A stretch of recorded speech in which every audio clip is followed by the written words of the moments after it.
Hi hello friends, ಚೇತನ study infinity ಚಾನಲ್ಗೆ ಸ್ವಾಗತ. ನಾನು ಚೇತನ. ಇವತ್ತಿನ ವಿಡಿಯೋ ಬಂದು GPSR ಎಕ್ಸಾಮ್ಗೆ ಯಾರ್ಯಾರು ಪ್ರಿಪೇರ್ ಆಗಬೇಕು ಅಂತ ಅಂದ್ಕೊಂಡಿದ್ದೀರೋ ಅವ್ರಿಗೆಲ್ಲ ಭಾಳ ಯೂಸ್ಫುಲ್ ಆಗುವಂಥ ವಿಡಿಯೋ. ಹಾಗೆ ನಾವು ಈ ವಿಡಿಯೋನಲ್ಲಿ GPSR ಎಕ್ಸಾಮ್ ಬಗ್ಗೆ ಎಲ್ಲದನ್ನೂ ತಿಳ್ಕೊಳ್ಳೋಣ. ಅಂದರೆ GPSR ಎಕ್ಸಾಮ್ ಅಂದರೆ ಏನು, ಎಷ್ಟು ಮಾರ್ಕ್ಸ್ ನಡೆಯುತ್ತೆ, ಎಷ್ಟು ಪೇಪರ್ಸ್ ಇದೆ, ಆಬ್ಜೆಕ್ಟಿವ್ ಇದೆಯಾ, ಡಿಸ್ಕ್ರಿಪ್ಷನ್ ಇದೆಯಾ, ಹಾಗೆ ಎಲಿಜಿಬಿಲಿಟಿ ಕ್ರೈಟೀರಿಯಾ ಏನು, ಸೊ ಎಲ್ಲ ವಿಷಯಗಳನ್ನ ನಾವು ತಿಳ್ಕೊಳ್ಳೋಣ. ಹಾಗಾಗಿ ಈ ವಿಡಿಯೋನ ನೀವು ಕೊನೆವರೆಗೂ ತಪ್ಪದೆ ನೋಡಿ ಅಂತ ಹೇಳ್ತೇನೆ. ನೀವೇನಾದರೂ ನನ್ನ ಚಾನಲ್ಗೆ ಹೊಸಬರಾಗಿದ್ದರೆ ಈ ವಿಡಿಯೋಗೆ ಒಂದು ಲೈಕ್ ಬಟನ್ ಕೊಟ್ಟು ಹಾಗೆ ನೀವು ನನ್ನ ಚಾನಲ್ಗೆ ಸಬ್ಸ್ಕ್ರೈಬ್ ಆಗಿ. ಯಾಕಂದರೆ ಇದರ ರಿಲೇಟೆಡ್ ನಾನು ಫ್ರೀ ಕೋರ್ಸಸ್ನ ಮಾಡೋಣ ಅಂತ ಇದ್ದೀನಿ, ಫ್ರೀ ಕ್ಲಾಸಸ್ನ. ಹಾಗಾಗಿ ನೀವು ತಪ್ಪದೆ ನನ್ನ ಚಾನಲ್ಗೆ ಸಬ್ಸ್ಕ್ರೈಬ್ ಆಗಿ ಹಾಗೆ ಈ ನನ್ನ ವೀಡಿಯೋಸ್ನ ನೀವು ಬೇರೆಯವ್ರಿಗೂ ಶೇರ್ ಮಾಡಿ. ಇವಾಗ ನಾವು ವಿಡಿಯೋನ ಸ್ಟಾರ್ಟ್ ಮಾಡೋಣ. ಮೊದಲನೇದಾಗಿ ನಾನು ಹೇಳ್ದಂಗೆ ಯಾಕೆ ಈ ರಿಕ್ರೂಟ್ಮೆಂಟ್ ತುಂಬ ಪಾಪ್ಯುಲರ್ ಆಗ್ತಿದೆ ಅಂತ ಅಂದರೆ, ಇತ್ತೀಚೆಗಷ್ಟೇ 10,000 ಶಾಲಾ ಶಿಕ್ಷಕರನ್ನ ನೇಮಕಾತಿ ಮಾಡ್ತೀವಿ ಅಂತ ಹೇಳಿದ್ರು. ಅದೇ ರೀತಿ ವಿಧಾನ ಪರಿಷತ್ತಲ್ಲೂ ಸಹ ಮಾನ್ಯ ಸಚಿವರು ಏನು ಹೇಳಿದ್ರು, ಅವ್ರೇನು ಹೇಳಿದ್ರು ಅಂದರೆ, ಹೌದು ನಾವು 10,000 ಟೀಚರ್ಸ್ನ ನಾವು ರೆಕ್ರೂಟ್ ಮಾಡ್ತೀವಿ ಈ ವರ್ಷ, ನಾವು ಹಾಗೆ ಆರ್ಥಿಕ ಇಲಾಖೆಗೆ ಇದ್ರ ಬಗ್ಗೆ ನಾವು ಕಳಿಸಿದ್ದೀವಿ ಅಂತ ಹೇಳ್ತಾ ಇದ್ದಾರೆ. ಸೊ ಹಾಗಾಗಿ ನಾವು ಈ ನೋಟಿಫಿಕೇಷನ್ನ ಭಾಳಷ್ಟು ಬೇಗ ಎಕ್ಸ್ಪೆಕ್ಟ್ ಮಾಡ್ಬೋದು. ಈ ವರ್ಷ ಡೆಫಿನೆಟ್ಲಿ ನೋಟಿಫಿಕೇಷನ್ ಬರುತ್ತೆ. ನೋಟಿಫಿಕೇಷನ್ ಬಂದು 1 or 2 months ಅವ್ರು ಗ್ಯಾಪ್ ಕೊಡ್ತಾರೆ. ಅದಾದಮೇಲೆ ಎಕ್ಸಾಮ್ ನಡೆದ್ಬಿಡುತ್ತೆ. ಸೊ ಹಾಗಾಗಿ ಇನ್ನು ಯಾರ್ಯಾರು ಪ್ರಿಪರೇಷನ್ ಸ್ಟಾರ್ಟ್ ಮಾಡಿಲ್ವೋ, ಇವಾಗಲಿಂದನೇ ಪ್ರಿಪ್ರೇಷನ್ ಸ್ಟಾರ್ಟ್ ಮಾಡಿ. ಹಾಗೆ ಕಾಮನ್ ಟಾಪಿಕ್ಸ್ ಏನೇನಿದೆಯೋ ಅದನ್ನೆಲ್ಲ ಇವಾಗಲೇ ಕವರ್ ಮಾಡ್ಕೊಳ್ಳಿ. ನೋಟಿಫಿಕೇಷನ್ ಬಂದಮೇಲೆ ಅಕಸ್ಮಾತ್ ಸಿಲೆಬಸ್ ಏನಾದರೂ ಚೇಂಜ್ ಆಗಿದ್ದರೆ ಆವಾಗ ನಿಮ್ಗೊಂದು 2 months ಗ್ಯಾಪ್ ಇರುತ್ತಲ್ಲ, ಆವಾಗ ನೀವು ಅದನ್ನು ಕವರ್ ಮಾಡ್ಕೊಳ್ಬೋದು. ಸೊ ಹಾಗಾಗಿ ಇವಾಗಿಂದನೇ ಸ್ಟಾರ್ಟ್ ಮಾಡಿ ಅಂತ ಹೇಳ್ತೇನೆ ನಾನು. ಇದು ನನ್ನ ಸಜೆಷನು. ಸೊ ಈ ಎಕ್ಸಾಮ್ ಬಗ್ಗೆ GPSR ಬಗ್ಗೆ ನಾವು ಎಲ್ಲ ವಿಷಯಗಳನ್ನು ನಾವು ತಿಳ್ಕೊಳ್ಳೋಣ. ಸೊ ಮೊದಲನೇದಾಗಿ GPSR ಅಂದರೆ ಏನು ಅಂದರೆ, ಇದು ಕರ್ನಾಟಕ ಗ್ರ್ಯಾಜುಯೇಟ್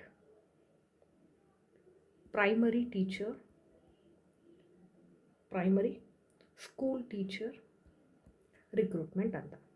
ಓಕೆನಾ. ಇದ್ರ ಫುಲ್ ಫಾರ್ಮ್ ಬಂದು GPSR. ಓಕೆನಾ. ಶಾರ್ಟ್ ಫಾರ್ಮ್ ಬಂದು GPSR ಆಗುತ್ತೆ, ಫುಲ್ ಫಾರ್ಮ್ ಇದು ಬರುತ್ತೆ. ಓಕೆ. ಸೊ ಈ ಎಕ್ಸಾಮು ಟೋಟಲ್ ಎಷ್ಟು ಮಾರ್ಕ್ಸ್ಗಾಗುತ್ತೆ ಅಂತ ಬಂದರೆ, ಈ ಎಕ್ಸಾಮಿನೇಷನ್ ಟೋಟಲ್ ಮಾರ್ಕ್ಸ್ ಬಂದು 400 ಮಾರ್ಕ್ಸ್ ಆಗುತ್ತೆ. 400 ಮಾರ್ಕ್ಸ್. ಹಾಗಾದರೆ ಎಷ್ಟು ಪೇಪರ್ಸ್ ಇರುತ್ತೆ? ಪೇಪರ್ಸ್ ಇಲ್ಲಿ 1, 2, 3 3 ಪೇಪರ್ ಇರುತ್ತೆ. ಹಾಗೆ ಸೆಕೆಂಡ್ ಪೇಪರಲ್ಲಿ ಮಿನಿಮಮ್ 45% ಕ್ವಾಲಿಫೈ ಬರಲೇಬೇಕು. ಓಕೆ. ಹಾಗೆ ಇದು ಥರ್ಡ್ ಪೇಪರ್ ಬಂದು ಲ್ಯಾಂಗ್ವೇಜ್ ಆಗುತ್ತೆ. ಈ ಪೇಪರಲ್ಲಿ ಮಿನಿಮಮ್ 50% ಮಾರ್ಕ್ಸ್ ಬರಲೇಬೇಕು ಅಂತ ಹೇಳ್ತಾರೆ. ಓಕೆ. ಇದು ಎಕ್ಸಾಮ್ ಪ್ಯಾಟರ್ನ್ ಬಗ್ಗೆ ಆಗುತ್ತೆ. ಸೊ ಎಷ್ಟು ಕ್ವೆಶನ್ ಬರುತ್ತೆ ಈಚ್ ಪೇಪರಲ್ಲಿ ಅನ್ನೋದನ್ನು ನಾವು ನೋಡೋಣ. ಸೊ ಪೇಪರ್ 1, 2, 3 ಅಲ್ವಾ. ಸೊ ಪೇಪರ್ 1 ಬಂದು 150 ಮಾರ್ಕ್ಸು. ಓಕೆನಾ. ಸೊ ಇದು ಆಬ್ಜೆಕ್ಟಿವ್ ಅಂದರೆ MCQs ಇರುತ್ತೆ. ಸೊ ಇದು 2.3 hours ಎಕ್ಸಾಮ್ ನಡೆಯುತ್ತೆ. ಓಕೆ. 2.5 ಗಂಟೆ ಎಕ್ಸಾಮ್ ಇದೆ. ಓಕೆ. ಇನ್ನು ಪೇಪರ್ 2 ಅಲ್ಲಿ ಏನು ಅಂದರೆ ನಿಮಗೆ 50 + 100 ಅಂತ ಬರುತ್ತೆ. 50 ಬಂದು MCQ, 100 ಬಂದು ಡಿಸ್ಕ್ರಿಪ್ಟಿವ್. ಓಕೆ. ಸೊ ಈ ಎಕ್ಸಾಮ್ ಬಂದು 3 hours ನಡೆಯುತ್ತೆ. ಓಕೆ. ಇನ್ನು ನೆಕ್ಸ್ಟು ಪೇಪರ್ 3 ಬಂದು 100 ಮಾರ್ಕ್ಸು. ಓಕೆ. ಸೊ ಇದು ಕಂಪ್ಲೀಟ್ ಡಿಸ್ಕ್ರಿಪ್ಟಿವ್ 2 hours ಬರುತ್ತೆ. ಓಕೆ. ಸೊ ಹಾಗಾಗಿ paper 1 only MCQ, objective only paper ಅಂದರೆ ಇದು MCQs ಆಗುತ್ತೆ. ಇನ್ನು ನಾವು ಪೇಪರ್ 1ಗೆ ಎಕ್ಸ್ಕ್ಲೂಸಿವ್ ಆಗಿ ಏನು ಓದಬೇಕು ಅಂತ ಬಂದರೆ, ಇಲ್ಲಿ ನಿಮಗೆ ಮೊದಲನೇದಾಗಿ ಏನು ಸಿಗುತ್ತೆ ಅಂದರೆ ಕಾಮನ್ ಕನ್ನಡ ರಿಲೇಟೆಡ್ ಕ್ವೆಶನ್ಸ್ ಇರುತ್ತೆ. ಹಾಗೆ ಇನ್ನೇನಿರುತ್ತೆ ಅಂದರೆ ಇಂಗ್ಲೀಷ್ ಗ್ರಾಮರ್ ಬಗ್ಗೆ ಇರುತ್ತೆ. ಇಂಗ್ಲೀಷ್ ಗ್ರಾಮರ್, ಕಾಂಪ್ರಹೆನ್ಷನು ಆ ಥರ ಎಲ್ಲಾದರೂ ಇರುತ್ತೆ. ಥರ್ಡ್ ಬಂದು GK, ಇದು GK ಪೇಪರು. ನೆಕ್ಸ್ಟು ನಿಮಗೆ ಮೆಂಟಲ್ ಎಬಿಲಿಟಿ ಕ್ವೆಶನ್ಸ್ ಬರುತ್ತೆ. ಆಮೇಲೆ ಫಿಫ್ತಲ್ಲಿ ಬಂದು ನಿಮಗೆ ಏನು ಎಜುಕೇಷ್ನಲ್ ಸೈಕಾಲಜಿ ಅಂದರೆ ಎಜುಕೇಷ್ನಲ್ ಸೈಕಾಲಜಿ ಪ್ಲಸ್ ಎವ್ಯಾಲ್ಯೂಯೇಷನ್ ಬರುತ್ತೆ. ಇಲ್ಲೇ ಎವ್ಯಾಲ್ಯೂಯೇಷನ್ ಪ್ಲಸ್ ಟೀಚಿಂಗ್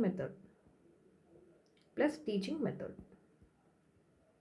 ಸೊ ಇಷ್ಟು ಕವರ್ ಆಗುತ್ತೆ. ಅದಾದಮೇಲೆ ನಿಮಗೆ ವ್ಯಾಲ್ಯೂ ಆ್ಯಂಡ್ ಹೆಲ್ತ್ ಎಜುಕೇಷನ್ ಇಷ್ಟು ಮೇಜರ್ ಟಾಪಿಕ್ಸ್ ನಿಮಗೆ ಪೇಪರ್ 1ನಲ್ಲಿ ಬರುತ್ತೆ. ಪೇಪರ್ 1ನಲ್ಲಿ ನಿಮಗೆ ಇಷ್ಟು ಮೇಜರ್ ಟಾಪಿಕ್ಸ್ ಬರುತ್ತೆ. ಓಕೆ, ಇನ್ನು ನೆಕ್ಸ್ಟ್ ಪೇಪರ್ 2ಗೆ ಬರೋಣ. ಈ ಪೇಪರ್ 2 ಬಂದು ಸಬ್ಜೆಕ್ಟ್ ಸ್ಪೆಸಿಫಿಕ್. ಇಲ್ಲಿ ನಿಮಗೆ 2 ಥರ ಬರುತ್ತೆ. ಓಕೆ, ಇಲ್ಲಿ ನಿಮಗೆ 2 ಥರ ಬರುತ್ತೆ. ಮೊದಲನೇದಾಗಿ PM ಮ್ಯಾಥ್ಸು ಫಿಸಿಕ್ಸು. ಓಕೆನಾ, ಅವ್ರನ್ನ ಏನಂತ ಹೇಳ್ತೀವಿ ಅಂದರೆ ಏನು ಮ್ಯಾಥ್ಸ್ ಸೈನ್ಸ್ ಟೀಚರ್ ಅಂತ ಹೇಳೋದು. ಅವ್ರಿಗೆ ಹೇಳೋದು. ಓಕೆ, ಸೊ ಈ ಪೇಪರಲ್ಲಿ ತುಂಬ ಮ್ಯಾಥ್ಸ್ ಕ್ವೆಶನ್ಸ್ ತುಂಬ ಜಾಸ್ತಿ ಇರುತ್ತೆ. ಓಕೆ, ಇನ್ನು ಎರಡನೇದು CB ಅಂದರೆ ಅವ್ರಿಗೆ ಬಯಾಲಜಿ ಸೈನ್ಸ್ ಟೀಚರ್ ಅಂತ ಹೇಳೋದು. ಅವ್ರಿಗೆ ಮೋರ್ ಆಫ್ ಸೈನ್ಸ್ ಕ್ವೆಶನ್ಸ್ ಜಾಸ್ತಿ ಇರುತ್ತೆ ಈ ಪೇಪರ್ನಲ್ಲಿ. ಓಕೆ, ಸೊ 2 ಥರ ಇದೆ. ಹಾಗೆ ನಿಮಗೆ ಮೆರಿಟ್ ಲಿಸ್ಟಲ್ಲಿ ನಿಮ್ಮ ಹೆಸರು ಕನ್ಸಿಡರ್ ಮಾಡೋದಕ್ಕಾದರೂ ನಿಮಗೆ ಈ ಪೇಪರಲ್ಲಿ ಪೇಪರ್ 2ಅಲ್ಲಿ ಕ್ವಾಲಿಫೈ 45% ಆದರೂ ಇರಲೇಬೇಕು. ಓಕೆನಾ, so paper 2 qualifying marks 45%, at least ಇಷ್ಟು ಬಂದರೆ ನಿಮ್ಗೆ ಮೆರಿಟ್ಗೆ ಕನ್ಸಿಡರ್ ಮಾಡ್ತಾರೆ. ಇನ್ನು ಪೇಪರ್ 3 ಬಗ್ಗೆ. ಪೇಪರ್ 3 ಬಂದು ಇದು ಲ್ಯಾಂಗ್ವೇಜ್ ಪ್ರೊಫಿಷಿಯನ್ಸಿ ಟೆಸ್ಟ್ ಅಂತ ಹೇಳ್ತೀವಿ. ಲ್ಯಾಂಗ್ವೇಜಲ್ಲಿ ನಿಮಗೆ ಎಷ್ಟು ಇಡ್ತಾ ಇದೆ ಅಂತ. ಎಕ್ಸಾಂಪಲ್ ಕನ್ನಡ. ಓಕೆ, ಇಲ್ಲಿ ಕ್ವಾಲಿಫೈಯಿಂಗ್ ಬಂದು 50% ಮಾರ್ಕ್ಸ್ ಮಿನಿಮಮ್ ನೀವು ಕ್ವಾಲಿಫೈ ಆಗಲೇಬೇಕು. ಸೊ ಇಷ್ಟು ನಿಮಗೆ ಬ್ರಾಡಾಗಿ ಇರುವಂಥ ಸಿಲೆಬಸ್ಸು. ಪರ್ಟಿಕ್ಯುಲರ್ ಮ್ಯಾಥ್ಸ್ ಆಗಲಿ ಫಿಸಿಕ್ಸ್ ಆಗಲಿ ಸಿಲೆಬಸ್ ಏನಿದೆ ಅಂತ ನಾವು ಮುಂದೆ ನೋಡ್ತಾ ಹೋಗೋಣ. ಓಕೆ, ನೆಕ್ಸ್ಟು ಹಾಗಾದರೆ ಮೆರಿಟ್ ಲಿಸ್ಟಿಗೆ ತೊಗೊಳೋದಕ್ಕೆ ಏನೇನು ಮಾರ್ಕ್ಸ್ ತೊಗೋತಾರೆ ಅಂತ ಬಂದರೆ ಎಲಿಜಿಬಿಲಿಟಿ ಕ್ರೈಟೀರಿಯಾ ಸದ್ಯಕ್ಕೆ ಅವರು ಇದೇ ಮೆಥಡ್ನ ಫಾಲೋ ಮಾಡ್ತಾ ಇದ್ದಾರೆ. ಓಕೆ, ಸೊ ಮೊದಲನೇದವ್ರು ಏನು ಮಾಡ್ತಾರೆ ಅಂದರೆ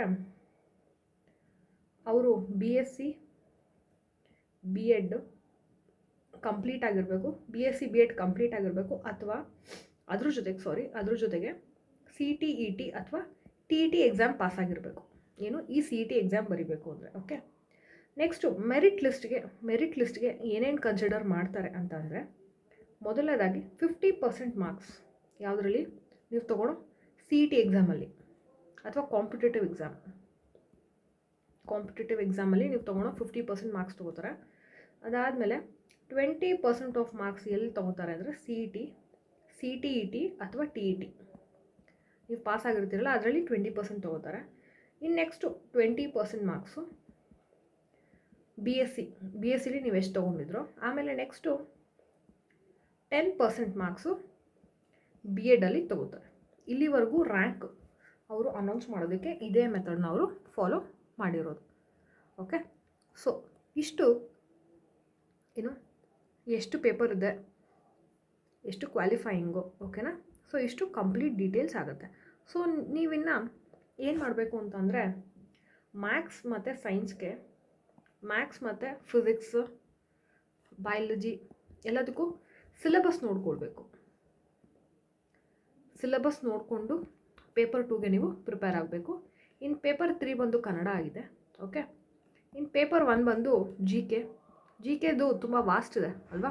ಸೊ ನೀವು ಪ್ಲ್ಯಾನ್ ಮಾಡಿಕೊಂಡು ನಿಮ್ಮದೇ ಒಂದು ಶೆಡ್ಯೂಲ್ ಹಾಕ್ಕೊಂಡು ಒಂದೊಂದೇ ಸಬ್ಜೆಕ್ಟು ನೀವು ಕವರ್ ಮಾಡಿಕೊಂಡು ಬಂದರೆ ಡೆಫಿನೆಟ್ಲಿ ನೀವು GPSTRಗೆ ಚೆನ್ನಾಗಿ ಪ್ರಿಪೇರ್ ಆಗಿ ಎಕ್ಸಾಮ್ ಕೊಡ್ಬೋದು.